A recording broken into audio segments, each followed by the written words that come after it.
I'm just going to take a diversion onto garbage collection and the fact that you can't collect fonts.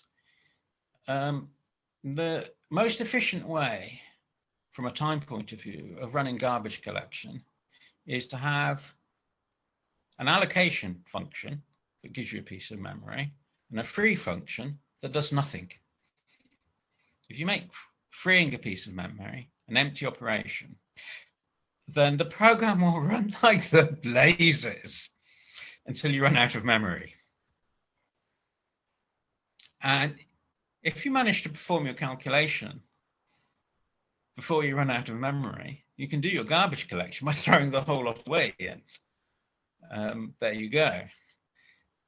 Now, TeX is a sort of typesetting engine that just makes the typesetting decisions. It's a small piece of program, small program. And I don't see any problem with loading 20 or 30 fonts, typesetting 30 pages, and then throwing the whole lot away.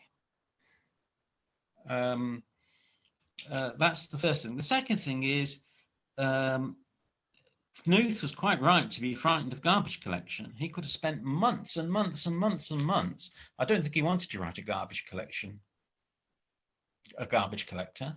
and he found ways of avoiding doing that.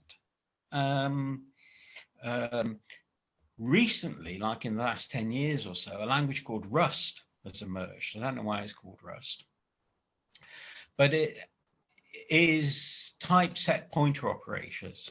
You have to be so explicit with what's going on that you don't get memory leaks and you don't get writing, you don't read wrong memory. So, the Linux is now close to being set up to allow Rust to be used as a programming language within Linux. The thing is that garbage collection done right means that higher level code doesn't have to worry about getting memory and returning it. The garbage collection manages all that for you.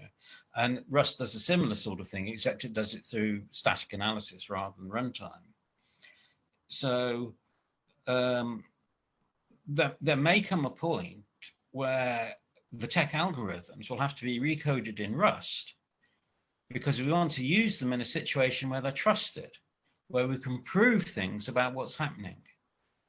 And doing those proofs might be hard work, but easier if you used Rust. If you use Rust, then there are certain, so to speak, things you get free.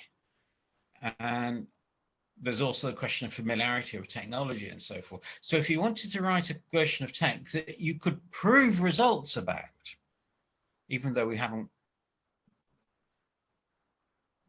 found any serious bugs in TeX for a long time, if you wanted that level, you'd say, well, it'll be easier to re-implement it. I'm not saying this is a definite, this is a sort of what if, sort of loose prediction of what might happen in 50 years' time is that there's a sort of fairly universal standard about security of programming, and it's more expensive than the programming that Don Knuth did in terms of efficiency and effort, but we like the security it provides.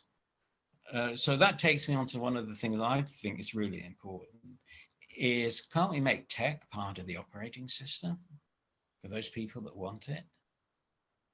Can't we make TeX part of what goes in the browser? And when I say TeX, I mean the typesetting algorithms of TeX. I don't mean the macro expansions and the LaTeX and so forth necessarily, but the typesetting algorithms of TeX.